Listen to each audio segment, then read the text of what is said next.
On the morning the talking drum lied, nobody noticed at first. The sun rose gently over Umuowa village, spreading gold across rooftops and red earth paths as if nothing unusual was about to happen. Roosters crowed with stubborn confidence. Women swept their compound in quiet rhythm. Children ran barefoot, laughing at jokes only they understood. Everything looked normal, yet deep inside the village square, something ancient shifted. The sacred talking drum, the ikoro, spoke message that did not belong to the truth. And before the day ended, Umuowa would learn that even the most trusted voices could misread, and that wisdom does not always wear grey hair. The drum that never lied. For longer than anyone could remember, the talking drum of Umuowa had been more than wood stretched with skin. It was the village memory, its conscience, its warning bell. When it spoke, births were announced. When it cried, death followed. When it thundered, danger was near. Elders say that the drum was carved during a season of famine, when the spirit took pity on humans and gave them a voice to guide their step. Since that time, the drum had never been wrong. So when it sounded that morning, raw, urgent, and repeated, fear entered Umuowa like a visitor who refused to leave. A traitor sits among you. 3 heavy beats, silence, then again. A traitor sits among you. Trust no one. The drum sounded.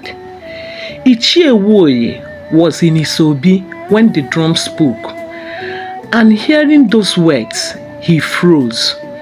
At 78, he had lived his life, guiding tradition like a sacred fire. His father and grandfather had done the same. The drum does not lie, he said. Yet, something tightened in his chest. Why now? He murmured to himself. Why now that the village is fragile? Still, that was a rosary Maziwoye could not afford.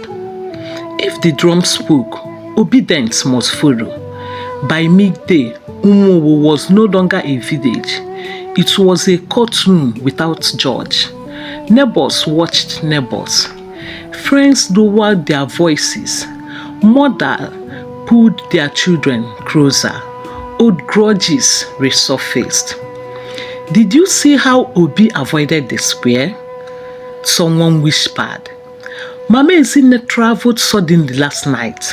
Another replied. Even laughter became suspicious. Fear moved faster than facts. At the edge of the square stood Amina, the potter's daughter. Her hands were stained with clay, a reminder of her craft and her upbringing. Her late father had been one of the drum skipper, a quiet man who believed that sound carried spirit. As a child, Amina learned how rhythm spoke meaning, how silence could change a message, how even sacred things required care. Amina was known as an inquisitive person, not one to make so much noise. Why must women sit behind the men? Why must wisdom only come from the elders? Why must tradition never bend? These are numerous questions Amina used to ask. As the drum echoed in her mind, she frowned. The leading felt wrong. Not angry, not warning, just sounded confused. That evening, the elders gathered. Walking stick tapped the earth as decisions were made. No trading, no traveling, no night gatherings, the elders sounded. Interrogation began. A young man was beaten for speaking too boldly. A widow was questioned until her voice broke. The village obeyed tradition but lost compassion. Men were dragged before the elders one by one. Where were you when the drum spoke? Who have you been speaking to lately? Why do you hesitate before answering? Fear replaced truth.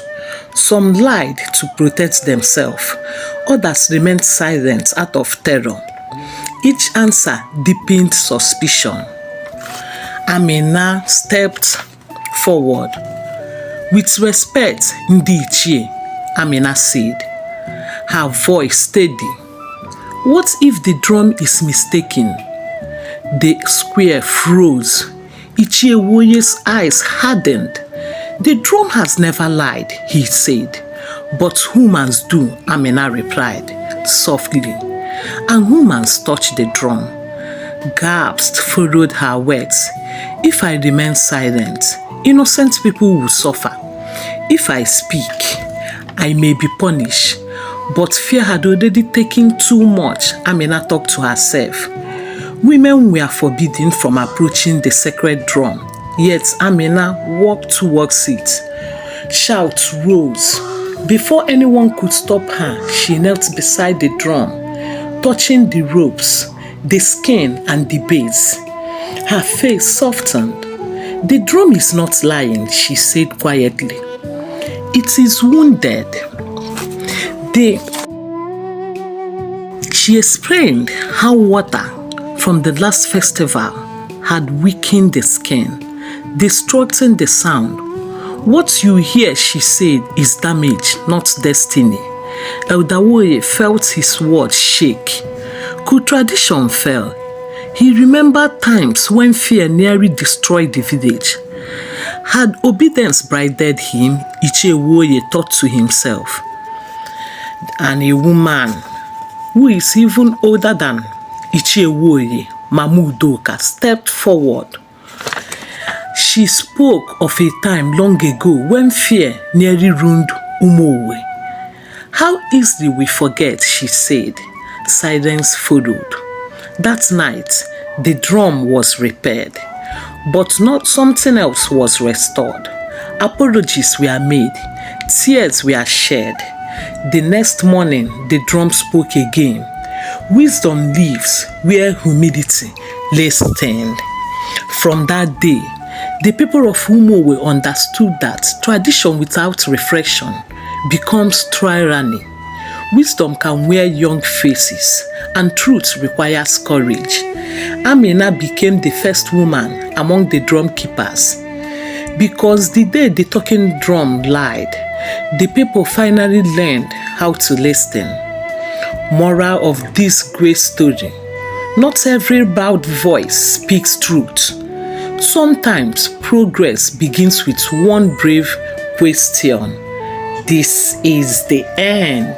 Please like, share, and subscribe to my YouTube channel.